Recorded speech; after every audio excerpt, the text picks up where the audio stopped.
स्वतंत्रता के अमृत महोत्सव कार्यक्रम के तहत कुशीनगर के सिवरही कस्बे में शहीद 11 स्वतंत्रता संग्राम सेनानियों की याद में शहीद स्थल पर कार्यक्रम आयोजित किया गया। कार्यक्रम में अखिल भारतीय इतिहास संकलन समिति के अध्यक्ष डॉक्टर बाल मुकुंद पांडे और अन्य लोगों ने शहीद स्थल पर पुष्प अर्पित करके शहीद सेनानियों को श्रद्धांजलि दी।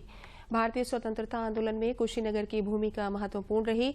1942 के अंग्रेजों भारत छोड़ो आंदोलन में कुशीनगर के रणबांकुरों ने ब्रिटिश हुकूमत की चूलें हिला दी थीं।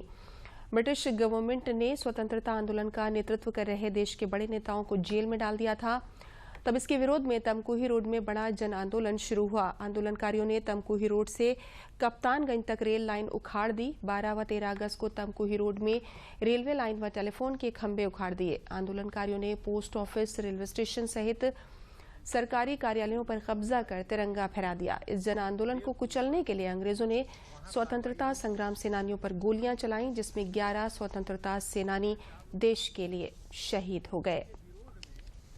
23 अगस्त को सिवरही रेलवे स्टेशन के सामने इस इलाके की जनता स्वतंत्रता संग्राम सेनानी इकट्ठा हुए और उन्होंने कहा इस लाइन से हम ट्रेन नहीं जाने देंगे और लोगों ने ट्रेन को रोका और उसी दौरान जो अंग्रेजों की पुलिस थी उसने गोली चलाया और हमारे जो भारत माता के वीर सपूत 11 लोग यहाँ शहीद हो गए।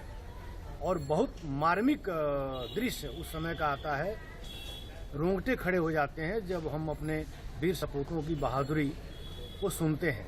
या पूरे देश में इसको देखते हैं हम तो इसी प्रकार का हमारे शहीद स्थल जगह जगह ऑक्युपाइड है, जगह जगह दुर्दशा के शिकार हैं, क्योंकि इतिहास में नहीं आया, वहां के लोग भी उनको नहीं जानते। इसलिए इस साल प्रधानमंत्री जी ने एक विषय हमारे सामने लाया है और 75 वर्ष हमारा प्रारंभ हुआ है 15 अगस्त से, तो अब इसको अमृत महोत्सव के रूप में मनाने की हमारी योजना है। अब एक बड़े पैमाने पर गांव-गांव में ऐसे शहीदों के परिवारों को सम्मानित करना, उनके विषय में 4 अक्षर लिखना, उनके शोध पेपर तैयार करना, उसके आधार पर भारत के इतिहास में उनका जगह मिले, यह उद्देश्य है जिससे भारत के लोग और भारत के विद्यार्थी अपने पूर्वजों के साथ स्वाभिमान से अपने को भारतीय कह सकें, क्रांतिकारियों के और क्रांति वीरों की भूमि की धरती कह सकें।